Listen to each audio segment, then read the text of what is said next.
Through the long corridors of history, there echoes an eternal name: Cleopatra, the legendary last ruler of ancient Egypt.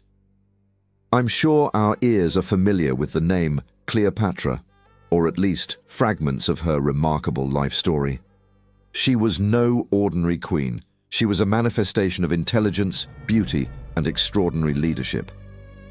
However, history always holds various fascinating versions of stories for us to explore together. Let's look at two contrasting sides of the queen. On one side, some portray her as a cunning weaver of political intrigue, a woman who managed to captivate the hearts of two greatest generals of the Roman Empire in her game of love. Legend has it that these forbidden relationships not only destroyed both generals, but also marked the beginning of the Roman Republic's downfall. But wait, there's another equally interesting version. In this view, Cleopatra emerges as a visionary leader, one of the most influential women of all time. During her 22 years of leadership, she successfully transformed Egypt into a stable and prosperous land. Quite an extraordinary achievement, isn't it? So, who was Cleopatra, really? Was she a manipulative seductress, or rather, a wise leader who brought glory? Let's delve deeper into this fascinating story. Cleopatra Philopata, or Cleopatra VII, is one of the most iconic women in history. Her figure has been immortalized in art and narrated by poets and artists for more than 2,000 years, from the 1st century AD until now. Interestingly, most works about Cleopatra were created by Romans, who often portrayed her as a cunning woman full of deception, who could survive only because she managed to seduce two great Roman figures, Julius Caesar and Mark Antony.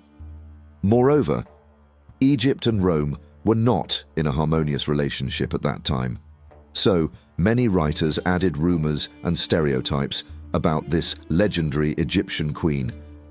Of course, there are elements of truth, but that's not an entirely accurate picture. True, Cleopatra had relationships with these two Roman figures, but she was also a leader who deeply cared for her country. Cleopatra was admired not only for her beauty, but for her great ambition, precise strategy, intelligence, and, yes, a bit of cunning that made her one of the most influential and captivating queens in history. Cleopatra was born in 69 BC in the magnificent city of Alexandria, Egypt. Her birth name? Cleopatra VII Philopata. Her father was Ptolemy XII Auletes, and her mother was Cleopatra V Tryphena.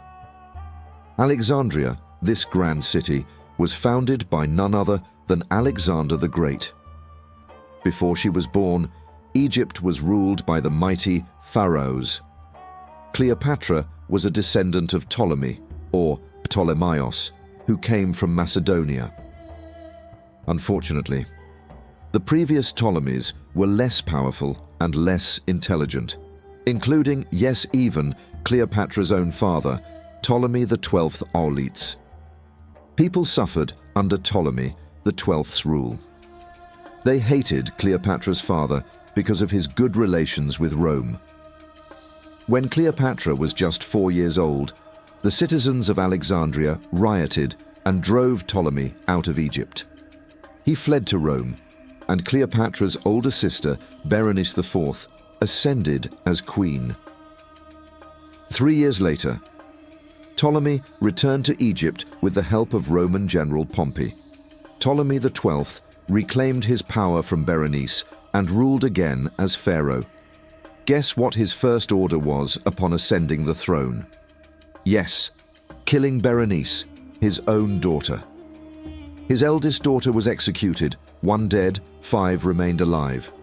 Cleopatra, 2 sisters, and 2 younger brothers, all of Ptolemy's children, secretly wanted to rule. so the whole family was in competition. Can you imagine what life was like in Cleopatra's family? Shortly after Berenice's execution, the next eldest daughter, Cleopatra VI, also died. Many historians believe she was poisoned by one of her siblings. Only one sister remained, Arsinoe IV. And Cleopatra? She became the eldest daughter now. Her two younger brothers would also become rulers of Egypt as Ptolemy XIII and Ptolemy XIV. Then, and this might shock you, teenage Cleopatra married her brother, Ptolemy XIII. Ptolemy XIII was still young at the time, and that was indeed the rule. They had to share the throne, and they had to marry. However, Cleopatra secretly worried because she knew what happened to her sisters. Fortunately, she had been prepared as a ruler since childhood. She received an extraordinary education in the palace where she lived, taught by the greatest scholars of her time. Can you believe this? Cleopatra mastered more than 7 languages. This would make political agreements much easier in her future.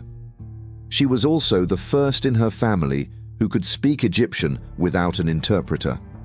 Rulers in Egypt who couldn't speak Egyptian. Strange but true, right? But it was indeed true. Only Cleopatra, among her Macedonian predecessors, could speak Egyptian. And besides mastering many languages, she was also skilled in philosophy and rhetoric. She studied public speaking from childhood and knew how to persuade people very intelligently, learning proper posture, gestures, and voice intonation when speaking. This vast knowledge was also thanks to her residence, Alexandria, a cultural center in ancient times that had the Library of Alexandria, one of the most famous libraries at that time, filled with great literary works. She also used religion to support her claim to the throne. She claimed to be a descendant of the sun god. Interestingly, Cleopatra was even worshipped and equated with Isis, the ancient Egyptian goddess. She was also compared to the Greek goddess Aphrodite. When their father died in 51 BC, Cleopatra and her husband, young brother, ascended to the throne. She began her reign at just 18 years old. The beginning of their rule faced many challenges: domestic issues, famine, hostility between family members, foreign affairs problems, but the most pressing was the continuous tax demands from Rome. The problem was that this young husband felt very threatened by his sister, Cleopatra. And he had support from Pompey, who was then Rome's highest authority. He was the one who had given Cleopatra's father his royal title. But Pompey? He saw Cleopatra as too clever to control. He thought Cleopatra would become a threat to Rome, potentially freeing Egypt from Roman domination. With Pompey's support, Ptolemy XIII attempted to exile Cleopatra. In 49 BC, Cleopatra discovered that her husband was conspiring with Pompey and had sent troops to kidnap and kill her. She knew well that she couldn't fight the Roman military at that time. So she went into defensive mode. She left Egypt and went to Syria. There, she tried to gather troops to strengthen her position and reclaim the throne. Why Syria? Because the Ptolemies had once ruled there. Coincidentally, the Syrian king was also Rome's enemy. Well, like Cleopatra, the Syrian king also feared his country would be taken and dominated by Rome. Cleopatra took Arsinoe with her into exile for 2 reasons. First, she wanted to protect Arsinoe from their younger brother. Second, she also prevented Arsinoe from joining the fight for the throne if left in Egypt. At that time, there was also a dramatic conflict in the Roman Empire between Pompey and Julius Caesar. This conflict was known as Caesar's civil war. Pompey had just lost to Caesar at the Battle of Pharsalus. He came to Egypt seeking help because his supplies were depleted from fighting Caesar. Similarly, Caesar also needed military support while pursuing Pompey. In Egypt, a young king was anxiously deciding which side to take. His advisors presented an analysis that Julius Caesar, not Pompey, would likely emerge victorious. They predicted Pompey would face defeat. It would be a great loss to continue supporting Pompey. The biggest concern? The possibility of Caesar's wrath against the Egyptian government. Based on these considerations, when Pompey and his troops landed in Pelusium, Ptolemy XIII immediately launched an ambush and took Pompey's life. After the execution, he presented Pompey's head to Julius Caesar. Unfortunately, the young king had miscalculated. He thought Julius Caesar would be delighted, but in reality, Caesar considered Ptolemy XIII to have interfered in his affairs. Since Pompey was Julius Caesar's personal enemy, the authority to determine Pompey's fate and end his life should have been Julius Caesar's alone. Caesar felt his rights had been seized and taken over by the Egyptian ruler. Nevertheless, he still desired to maintain peaceful relations with Egypt. Perhaps he felt horrified after witnessing Pompey's brutal execution. He came to Egypt with the main purpose of collecting a substantial debt from Cleopatra's father. But Caesar had one special request. He wanted to meet the king and queen in person. At just 21 years old, Cleopatra had grown increasingly intelligent and mature, and she saw this as a great opportunity. However, the situation was complicated. In Egypt, Cleopatra had to be very careful and couldn't be seen carelessly. So she chose a clever strategy. Cleopatra snuck past Achillas, Ptolemy's general, and traveled along the Nile to Alexandria. Upon reaching the palace, she finally met Caesar. There's a famous legend that claims Cleopatra hid herself in a rolled-up bedsheet, as if in a pile of dirty laundry, which was then carried to Caesar's chamber. Though this is just a rumor, one thing is certain. Cleopatra had prepared herself to appear very captivating. Caesar was enchanted, and now he sided with Cleopatra, making everything easier for the queen. Cleopatra had the opportunity to remove her young husband and reclaim her throne. Moreover, since Pompey's murder, Caesar wasn't very pleased with Ptolemy. And Pompey's death? It became Cleopatra's main advantage. She convinced Julius Caesar that she was the rightful ruler of Egypt. It turned out that Arsinoe was plotting with the anti-Caesar faction and also wanted to seize power. Many nobles in the Egyptian palace supported Arsinoe and joined her in the conspiracy against Cleopatra. Caesar's decision to support Cleopatra angered Ptolemy, and he declared war against Julius Caesar. This event became known as the Siege of Alexandria. Caesar and his men fought hard to maintain their position while waiting for reinforcements. When his allies arrived, Caesar defeated Ptolemy's forces in the Battle of the Nile. The young pharaoh drowned in the river. Julius Caesar and the queen developed a romantic relationship, and they had a son named Ptolemy Caesar, known as Caesarion. After that, Julius Caesar returned to Rome, leaving 15,000 of his best soldiers to protect the queen. This was because Caesar had previously promised to protect Cleopatra and her 11-year-old brother, Ptolemy XIV. When he returned to Rome, he was hailed as a hero who had successfully conquered Egypt He was at the height of his power. Shortly after, Cleopatra also came, following Caesar to Rome. While in Egypt, Julius Caesar had been truly fascinated by Egyptian culture and knowledge. He learned a lot during his time there. So, upon returning to Rome, he reformed the calendar, ordered a census, established public libraries, and proposed many new infrastructure projects. Caesar also built a new temple in Rome to celebrate the victory at Pharsalus. In that temple, he created a statue of Cleopatra holding Caesarion in her arms. As a reward for his victory, the Senate made Julius Caesar dictator. But some Romans actually feared Caesar would become a threat. They were afraid he would become too powerful and eventually seek the position of emperor, and quite a few Romans tried to destroy the relationship between Julius Caesar and the Egyptian queen Cleopatra. They worried that Caesar would name Caesarion as his heir, and gradually Cleopatra would control the Roman Empire through her son.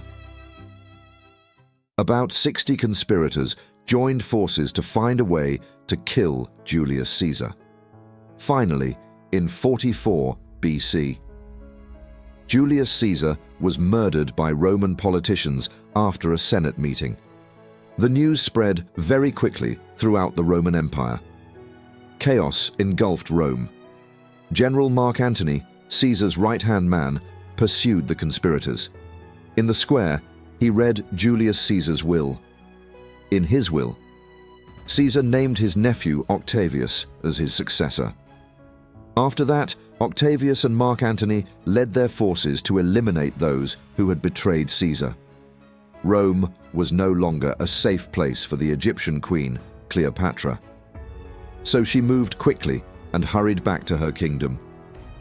But it wasn't that simple, because at that time, Egypt was also struck by disaster. Farmers, crops, and animals died. Many families suffered from hunger and disease. Cleopatra always did what other leaders didn't think of. She opened the palace reserves and distributed some of the palace's food and wealth to all her people. Through this method, Egypt survived the crisis without involving other countries. Caesar's assassination led to 3 years of terrible warfare in Rome, led by 3 powerful men: Octavius, Caesar's nephew, Mark Antony, and Marcus Lepidus. Finally, in 42 BC, Roman territory was divided among the 3 of them. Antony controlled the entire eastern Mediterranean region, including Egypt. Although he had control over Egypt, Antony still needed Cleopatra's support. He feared that the Egyptian queen might side with his enemies. He also needed Egyptian gold to pay his troops. To maintain control of his portion of the empire, he needed Egyptian grain to feed his men. Many countries considered Egypt a wealthy nation and actually wanted to conquer it. Then Antony wrote a letter to Cleopatra requesting to meet her. Cleopatra deliberately didn't reply to the letter sent by Antony. She knew that Antony needed Egyptian gold, and in return, she planned to ask for protection from Antony. She also needed Antony's help to kill her enemies, including her sister, Arsinoe. While Antony was anxiously waiting for Cleopatra in Tarsus, he suddenly saw many people gathering, like there was a carnival. They were enjoying an amazing spectacle. Cleopatra was sailing along the Cydnus River. The Egyptian queen's ship was one of a kind. The vessel was covered in gold, with golden carvings, silver oars, and purple sails, complete with live music. And the queen? She was no less spectacular, incredibly beautiful and elegant, surrounded by her servants. The boat's fragrance was incredibly sweet. How do we know? Well, according to stories, the scent was so strong it could be smelled from the shore. The boat was decorated with thousands of small, twinkling lights. Mark Antony was instantly captivated. After that day, Antony and Cleopatra met multiple times in Tarsus. Cleopatra always appeared elegant. Some said her appearance even resembled the goddess Aphrodite. She gave Antony a crown woven from grapevines, symbolizing Dionysus, the Greek god of wine. Cleopatra told Antony that according to legend, Tarsus was where Aphrodite and Dionysus met and fell in love. To be honest, from what I've read, Aphrodite and Dionysus only had a brief affair. Antony now fully supported Cleopatra. They spent several months together in 41 BC in Alexandria. During this time, Cleopatra's two remaining siblings, Arsinoe and Ptolemy XIV, were executed. Soon after, Cleopatra became pregnant. In 40 BC, Cleopatra gave birth to twins, acknowledged by Antony as their heirs. Interestingly, one child was named Helios, Greek for sun, and the other Selene, meaning moon. But shortly after, Antony returned to Rome because his wife Fulvia was leading a rebellion against Octavius. However, he couldn't forget Cleopatra. During Antony's absence, Cleopatra continued ruling Egypt as usual. Antony didn't return for 4 years.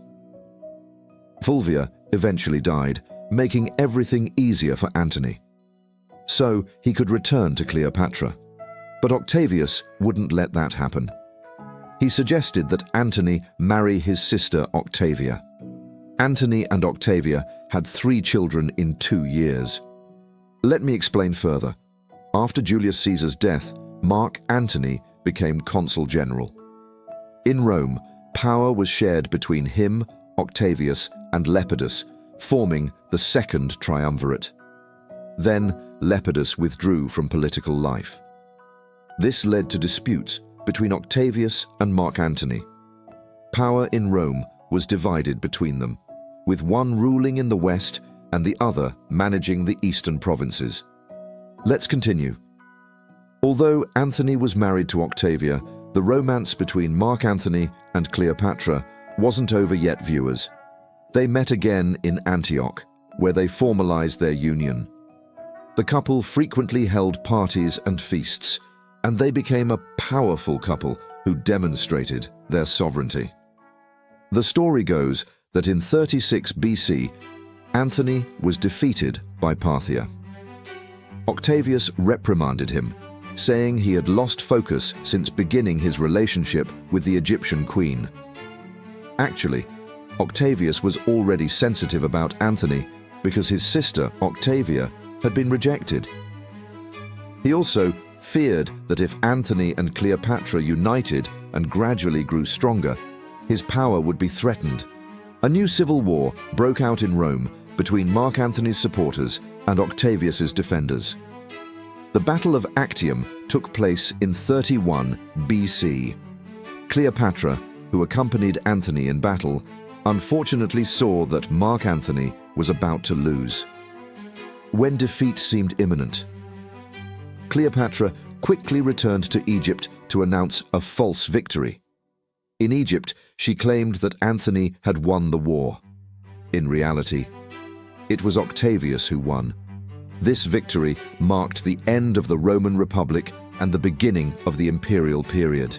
It didn't take long for Octavius to discover what was happening in Egypt, that Cleopatra had announced a false victory. Actually, Cleopatra would do anything to secure her position. She tried to conquer allies through deceitful means.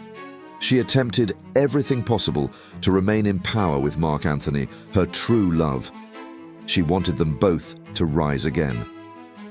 But when Octavius found out, what could be done? Octavius said he would forgive Cleopatra if she would kill her lover.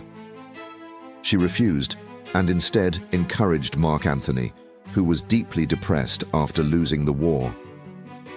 When Cleopatra tried to escape from Octavius and his troops, Mark Antony suddenly received news that his beloved had died. In desperation, he took his sword and stabbed himself in the chest. Unfortunately, things went wrong. His aim wasn't accurate, so he didn't die immediately.